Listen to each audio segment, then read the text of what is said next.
I'm so glad I got to see your movie last night. It was so much fun. Thank you, Rachel. What made you guys decide to sign on when you saw the script originally? I loved the story, and it certainly hit me at a good time. As you know, I was raised with nothing but brothers, and admittedly kind of matured as a hard-shelled individual, and have just discovered the benefits of vulnerability and trust and sharing emotions with the right folks. So the story it warmed my heart, and I think it shows on screen. Yeah. What he said. I also felt that there was the movie kind of runs the gamut. So we get to do stuff as I've been making some new decisions in my career to get to do a little bit of action or be associated with that genre, as well as the comedy, as well as being able to try to anchor in and do some heartwarming stuff. So there was a lot that the movie was offering, and that's what attracted me to it. So it looked like it was a lot of fun on set. It looked like you guys really liked each other and really got along. Can you tell me a little bit about the atmosphere? It's in the movie. Like it's It's in the movie. It was fantastic. I think there was no need for pranks or like extracurricular after rap antics, because when we stepped on, everybody just got to have fun. Yeah. Like it was really a fun atmosphere, a fun environment, and it was like you see it in the outtakes, you see it in everybody's personality. Everyone knew what movie we were making, and everybody really just embraced and enjoyed it. There was a lot of, I think that Andy Fickman is a very, very, very generous director, and he allowed us. And a personality himself. He's definitely a personality in and of himself. Yeah, exactly. You kind of want to raise to his level, but also leaving takes wide open and letting you kind of go for 2 to 3 minutes at a time is super lovely and helpful. So, like you said, it's all on camera, and then you just pare it down into this lovely narrative. Yeah. And you guys got to work with a few really awesome young actors. Yeah. What was it like working with the kids? You know, the kids bring a whole nother energy. We had a little tent on set, on the soundstage that was next to the set, and it was really helpful to be there with them and play games with them. Finley would make us little arts and crafts. She'd make us little figures and stuff like that, and you'd have them hanging in your trailer. So that energy, it engendered this fun, warm, familial energy that you just took onto the set. I had a scream with these kids. I mean, Christian and Finley and their body doubles, all the kids were just... Anything that Finley said was super adorable. Christian is so wise beyond his years. Yeah. They were great. They were just terrific. So in the movie, your character is nicknamed Soup. Yep. Did either of you or anyone else in the cast have really fun on-set nicknames for each other?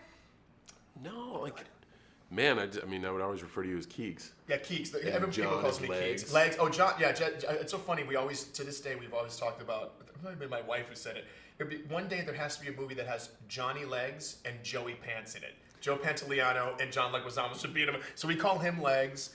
Ficky, yep. And Andy Fickman, the director's Ficky, and then I think that was it. That was about it. And except for our camera crew, we loved our camera crew, and they're called SBU, the Swashbucklers United. So that the whole crew, that department had their own nickname, which was cool. And so your brother, he's a different kind of first responder. Correct. He's been a cop for Yep. 20 years. Yep. Did you turn to him at all for any advice on the character? I didn't turn to him for advice, but I certainly reflected off of the experiences that I've had with him. It's very difficult to relate to walking in his shoes, because he just is exposed to things that I'll never be able to relate to. But it's interesting to hear him speak, and the times we can be together and bond. And like I said, I grew up in a very man's man household, so it was like that type of talk is off limits. But we've both matured and we've grown, and we're to a point where we can openly discuss those things. So rather than asking him like, hey man, how do I play a first responder, and have him maybe react in a adversarial way, bringing up like, you don't know who I am, I wanted to be empathetic, and instead of approach him, just kind of reflected on our experiences, and to see the meaning he puts into his work and the love that he has for his work, and certainly in some aspects the compartmentalization he has. He leans on his family, and his family is essentially at the depot. So what a great character as Jake, with no parents, no extensive family, to round up this band of misfits and that's his family. That's how he compartmentalizes. And then he's introduced to a whole new, different group of folks, and has trouble opening up. But once he does, he's like, wow, there's a whole new facet to life. So that's kind of what I would take away from my relationship with my brother. And I know it's a long-winded question, but it is very important to me. So. Definitely. Well, and I think that really comes through in the movie. Well, thank you. And so now I want to play a little game with Let's you do it. guys. All right. One whiteboard for you. I love a One whiteboard. for you. And a pen for you each. All right, They here have we go. erasers on the caps, so you don't have to get your hands dirty. So I'm just going to be asking you a couple questions about each other, about the movie, no peeking at each other's Okay. boards, All right. and Give us the old turn and lurch. yep. All right. Who followed who first on Instagram? We're trying. Is this like a Newlywed Game? Mm-hmm. It is Okay, indeed. okay, Yes, all right, you all got right. it. All right. It's the absolute truth. Ooh. Was it wrong? You got it wrong.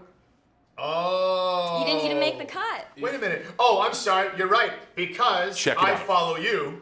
Check it I out. follow you, but you don't follow. Okay. So it's once you see the account, you'll understand. Okay. Now we understand what's going on. All right. Okay. Oh, I'm 0 for 1. All right. I'm 0 So, for 1. So that can't be wrong. Right. well, next question. I would hope you can't get wrong. It's about you. Yeah, okay. So, what is Keegan's must-have snack food on set? Oh, yep, yep. Oh.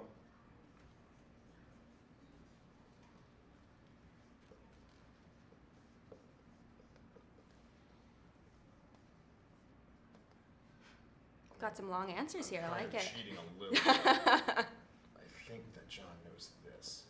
I think he knows the second part. He tootled. Oh, it's Okay, close. you got the We tuna. got the tuna. We got the tuna. You're right. The most important part Okay, of that this was the, snack. yes, that was the essential part of the answer. Okay, so I have 2 cheated questions a little left bit for you because guys. All right.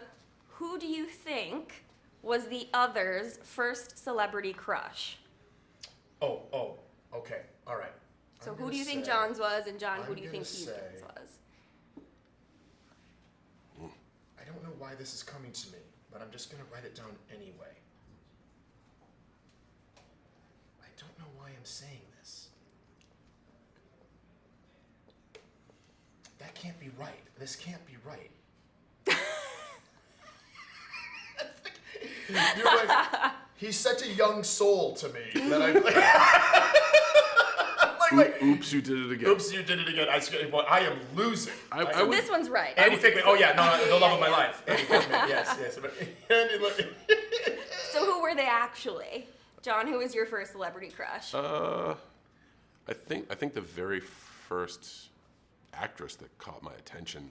Keep in mind, once again, 5 boys in the house. My father loved the comedies of the 80s. I was exposed to a movie called Wildcats really early on, and Goldie Hawn was just super special in that movie. Of course. I think you know who my first crush was. I think it was Lisa Whelchel on Facts of Life. Blair. Gotcha. Blair on Facts of Life. Yep. Okay, so not Andy, Yeah, but so close. that's not Andy. Okay, and my last question for you is, what song perfectly defines your relationship with each other?